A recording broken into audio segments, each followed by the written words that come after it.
সকাল থেকে রাত পর্যন্ত আমাদের মহিলাদের কাজ শেষই হতে চায় না। আমরা একটু বুদ্ধি খাটিয়ে কাজ করলেই অনেকটাই সহজ হয়ে যায়। এমনই কিছু টিপস আপনাদের সঙ্গে শেয়ার করব। প্রথম যে টিপসটি শেয়ার করছি আদা নিয়ে। আদার খোসা ছুরি বটি দিয়ে ছাড়াতে গেলে খোসার সঙ্গে অনেকটা আদাও নষ্ট হয়, অনেকটা সময়ও লাগে। তাই আমাদের বাড়িতে যদি এই ধরনের স্টিলের চা ছাঁকনি থাকে, আমার এখানে একটি পুরনো চা ছাঁকনি ছিল, সেটা আমি ব্যবহার করছি। নর্মাল চা ছাঁকনি নিলে হবে না, প্লাস্টিকের।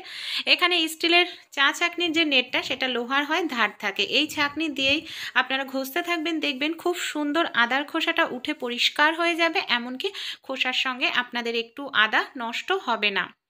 চলুন পরের টিপসটি দেখে নিই। আমাদের বাড়িতে এই ধরনের অনেক বোতলের ঢাকনা থাকে। এখানে পুরনো একটি বোতলের ঢাকনা আমি নিয়েছি আমাদের বাড়িতে যে ফুল ঝাড়ু থাকে, ফুল ঝাড়ুর কিছুটা পরিমাণ ফুল এইভাবে আমি ছিঁড়ে নিয়ে নিচ্ছি। অবশ্যই ছিঁড়ে নেওয়ার পর খুব সুন্দর করে পরিষ্কার করে নেবেন।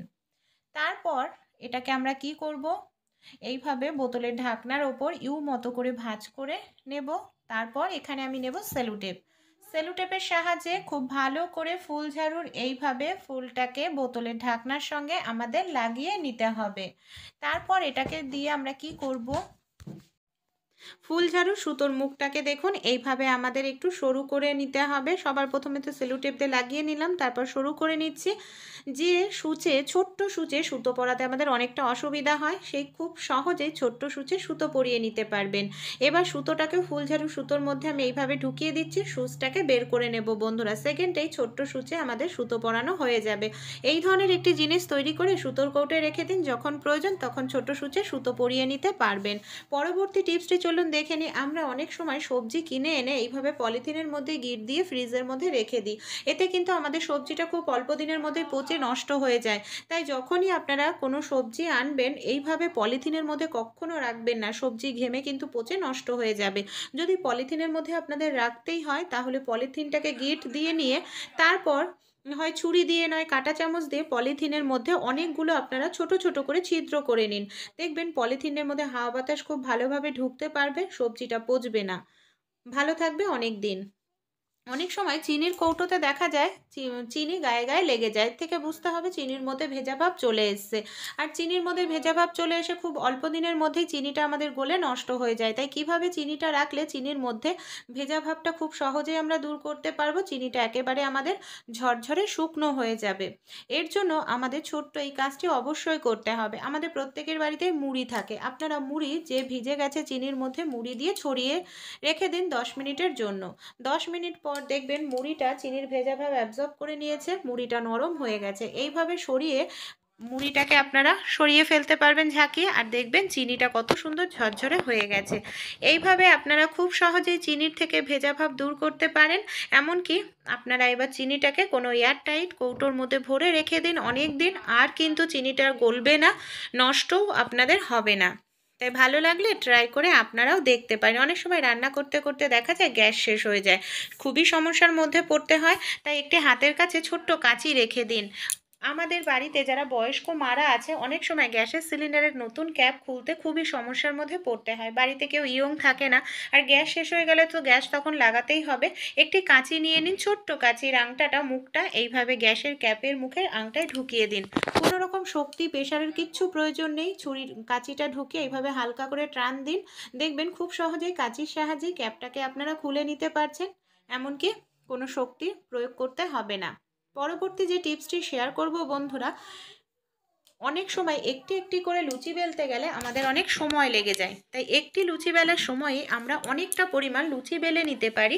এখানে একটি থালার মধ্যে আমি তেল লাগিয়ে নিয়ে 4টে লুচি তৈরি করা লেচি নিয়েছি, আর তার উপরে আরেকটি থালা নিয়ে এইভাবে চাপ দিতে থাকবো। অবশ্যই লুচি তৈরি করার ময়দাটা একটু নরম করে মাখবেন। তারপরে এইভাবে চাপ দিলেই দেখবেন পারফেক্ট একটি লুচি তৈরি করার সময় 4টি লুচি তৈরি করে নিতে পারছেন। এমনকি লুচিগুলি আপনাদের কিন্তু পারফেক্ট গোল হবে। আর এইভাবে লুচি করলে কোনো রকম ব্যালন চাকের বন্ধুরা প্রয়োজন পড়বে না। বন্ধুরা, ফুলকপি খাওয়ার পর ফুলকপির যে ডাঁটাগুলো থাকে, এটাকে আমরা অনেকেই ফেলে দিই, কোনো কাজে ব্যবহার করি না। এখানে দেখুন ফুলকপির ডাঁটাগুলোকে এইভাবে সাইডের পাতার অংশটা কেটে নিলাম। এবার ভালো করে ধুয়ে নেব মিক্সার জার নিয়ে। এটাকে মিক্সার জারের মধ্যে আমি পরিমাণ মতো ঝাল সামান্য জল দিয়ে খুব ভালো করে এইভাবে পেস্ট করে নিচ্ছি। একটি পাত্রের মধ্যে ঢেলে নেব। গ্যাসের উপর কড়াইতে সামান্য কালো জিরে, একটি শুকনো লঙ্কা, রসুন আর পেঁয়াজটাকে হালকা করে ভেজে নেব। তারপর হালকা ভাজা হয়ে গেলে এখানে ফুলকপির ডাঁটার পেস্টটা দিয়ে নুন হলুদ দিয়ে নাড়াচাড়া করব। যখন হালকা জলটা শুকিয়ে আসবে টমেটো দিয়েও ভালো করে নাড়াচাড়া করে নেব। একেবারে যখন শুকনো শুকনো হয়ে যাবে এর মধ্যে দিয়ে দেব বেশ কিছুটা পরিমাণ ধনেপাতা। ধনেপাতা দিয়েও আবার খুব সুন্দর করে আমি এটাকে নাড়াচাড়া করছি। ভাতের সঙ্গে রুটির সঙ্গে আপনারা খেতে পারেন, অসাধারণ লাগে বন্ধুরা খেতে। এখানে আমি রুটির সঙ্গে আপনাদের সার্ভ করে দেখাচ্ছি, একবার অবশ্যই রেসিপিটি ট্রাই করে দেখবেন। আমাদের বাড়িতে এই ধরনের অনেক বাসন থাকে। দেখা যায় যে বাসনগুলো না যতই সুন্দর করে মাজি চকচকে হয়, কিন্তু স্টিলের যে ডিজাইন করা বাসনগুলো খাঁচের ভেতরে ভেতরে না নোংরা জমে যায়, কালো একটি লেয়ার পড়ে যায়, যেটা কিন্তু আমরা নর্মাল স্কচব্রাইট দিয়ে পরিষ্কার করলে পরিষ্কার হয় না। তাই যখন সময় থাকবে তখন আপনারা একটি নিয়ে নেবেন সেফটি পিন। সেফটি পিনের সাহায্যে খুব সহজেই আপনারা এইভাবে যদি একটু ঘষে নেন, যে নোংরা একটি কালো লেয়ার জমে যায় সেই লেয়ারটা খুব সহজেই তুলে ফেলতে পারবেন। এর ফলে আপনাদের বাসনগুলো যেরকম নতুনের মতো চকচকে হবে, সেই সঙ্গে কিন্তু ব্যাকটেরিয়া জীবাণু থাকবে না বাসনের মধ্যে। দেখুন, দেখতে পাচ্ছেন কি পরিমাণে নোংরা জমে রয়েছে। যে কোনো ডিজাইনের স্টিলের বাসনেই কিন্তু এই সমস্যাটা দেখা দেয়। ভালো লাগলে ট্রাই করে দেখবেন। পরবর্তী যে টিপসটি শেয়ার করব, ফুলঝাড়ু দিয়ে আমরা প্রত্যেকেই ঘর ঝাড় দিয়ে থাকি। অনেক সময় কি হয়, ফুলঝাড়ুর মধ্যে চুল, সুতো, নোংরা আটকে থাকে, এমনকি ফুলঝাড়ুটা খুব তাড়াতাড়ি নষ্ট হয়ে যায়। মাঝে মাঝে যদি আমরা জামা কাপড় কাচার একটি ব্রাশ দিয়ে ফুলঝাড়ুটাকে এইভাবে একটু আঁচড়ে নিই, এর মধ্যে যে সুতো, চুল আটকে থাকে, যার ফলে অন্যান্য নোংরা পরিষ্কার হতে চায় না, সেই সুতো চুল বের হয়ে যাবে।